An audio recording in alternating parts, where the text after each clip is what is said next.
Fala, meus amigos, tudo bem? Eugênio Drummond, veleiro Piabetá.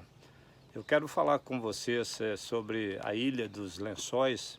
Outro dia no Instagram eu fiz uma enquetezinha lá de, de preferência para quem me segue há muito tempo, para que eu falasse sobre algumas travessias. E a escolhida foi a Ilha dos Lençóis até a barra da Ilha de Marajó, lá no Pará. Essa Ilha dos Lençóis é uma ilha muito mística, porque além do fato de ter lá a maior população de albinos do Brasil, né, é uma ilha tão isolada que a consanguinidade ocorre com muita intensidade. Então os parentes se casam e acabam tendo muitos albinos, né? E hoje a grande maioria já foram para São Luís do Maranhão devido à assistência do governo federal, mas ainda bastante, a gente percebe nitidamente a intensidade de albinos lá. E outra coisa interessante é que tem uma lenda que fala que o rei de Portugal, Dom Sebastião, indo para a África, ele deparou-se equivocadamente na costa do Brasil e lá na Ilha dos Lençóis confundiu, sendo a África lá. E dizem que nas noites de lua cheia a cavalaria dele aparece nas dunas, então tem um misticismo envolvido isso, vale pesquisar. Além de música, muita influência do reggae, né, que Maranhão tem muita influência de reggae.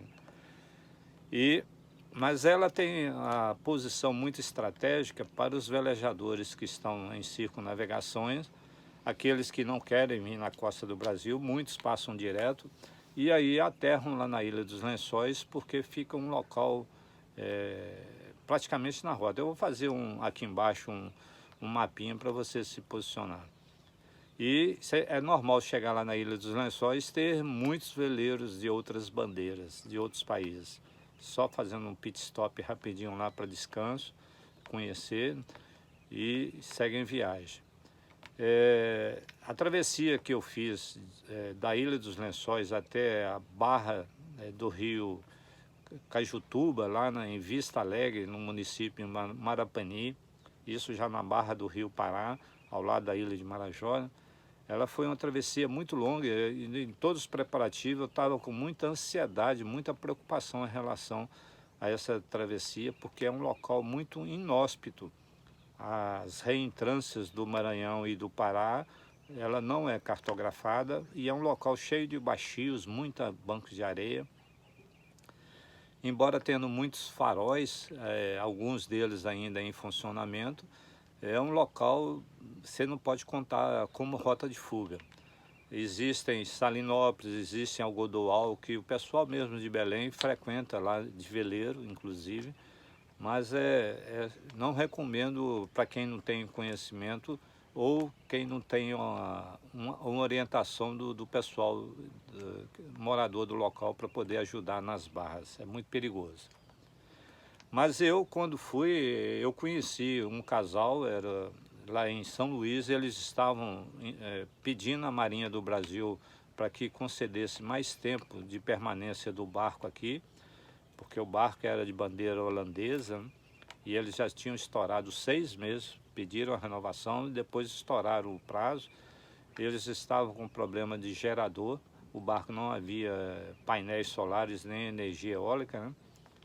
E com isso a Marinha do Brasil, o governo brasileiro, concedeu a eles, estenderam o prazo de permanência. Fomos em flotilha, o comandante Daniel, no veleiro Torben, né? E saímos da Ilha dos Lençóis no dia 3 de janeiro de 2019, bem cedinho, tipo 3, 4 horas da manhã. Eu emprestei para ele um tablet e um painel solar para que ele pudesse ter como garantia na navegação. Só que combinamos de hora em hora de mantermos contato.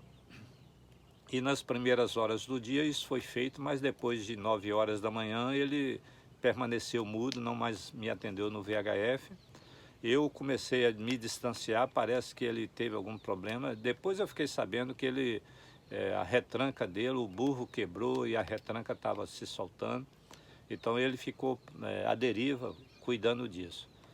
Eu, para não atrasar a chegada na Barra, que eu queria, tinha programado o horário de chegada. A gente programa toda a travessia em função do horário de chegada. E queria chegar na maré cheia durante o dia. Então, por isso nós saímos 3 horas da manhã. Foi um dia e 14 horas de navegação. E depois que saímos da Ilha dos Lençóis, você pega um contravento, contra-onda. Eu ainda estava motorando mais ou menos umas 7 milhas, até que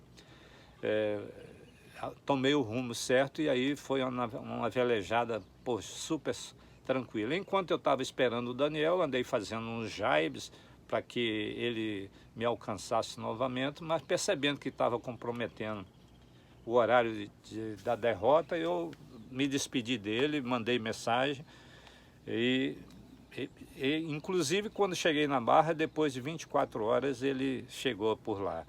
Ele preferiu pernoitar em Salinópolis, não sei aonde lá, mas sei que dormiram muito mal, a tripulante Cris até mareou. E depois disso fomos em Vista Alegre e tudo. E a travessia para mim foi uma travessia bem bacana, porque eu estava muito ansioso, muito preocupado como faria nessa travessia, com problemas de dormir o turno. Eu estava muito preocupado com barcos de pesca e muito pelo contrário, era uma região que tem uma reserva ecológica do município de Apicuaçu, e não teve barco de pesca, pelo menos na saída, só na chegada já na Barra do Rio Pará, que eu encontrei com alguns barcos de pesca. Mas à noite, era uma noite de lua nova, noite escura, céu estrelado, o mar estava assim maravilhoso, cheio de plânctons fluorescentes, né? Eu fiquei fascinado, tanto que eu deitei no convés com o barco adernado. É lógico que eu estava de colete e usando a linha da vida, né, afivelado a ela, e acabei adormecendo na borda do barco, no convés. Eu não sei se eu dormi umas 2 ou 3 horas, foi assim de muito tempo que eu acabei dormindo, e o barco velejando no piloto automático, obviamente. E foi assim, sensacional, porque deu tudo certo, né? Infelizmente eu dormi dando chance para o azar, né? Mas ele não veio e acabei chegando certinho, chegando bem na Barra. Peguei maré contrária lá na Barra um pouquinho, porque eu fiz um naveguei um baixio, e aí para entrar na Barra nas marcações certas, eu tive de navegar com maré contrária, e a maré já sentia a força do rio Pará. Curiosidade de tudo, desculpa, é que no dia seguinte que nós chegamos em Vista Alegre, em terra, que eu estava caminhando com a mina lá na porta da praticagem, né, que lá tem uma base da praticagem do rio Pará, a quem eu deixo o agradecimento pelo apoio. O pessoal foi super gentil com a gente lá. Um rapaz me abordou na rua, e quando eu estava caminhando com a mina, e ele me perguntou se eu era o Eugênio do veleiro Pedalinho. Eu falei, poxa vida, como assim? Chegamos ontem à tardinha, e você sabe quem eu sou? Ela falou, não, é porque o capitão Cardoso, lá de Belém, está te procurando. Ele ligou aqui na base e perguntou por vocês, pelo veleiro Torben e pelo veleiro Pedalinho. Eu falei, poxa vida. Eu achei estranho, porque eu, não, como sou do Brasil, não há necessidade legal de ficar dando informação para a Marinha do Brasil dos portos que eu estou saindo e do porto que eu estou de origem, nem de chegada, melhor dizendo.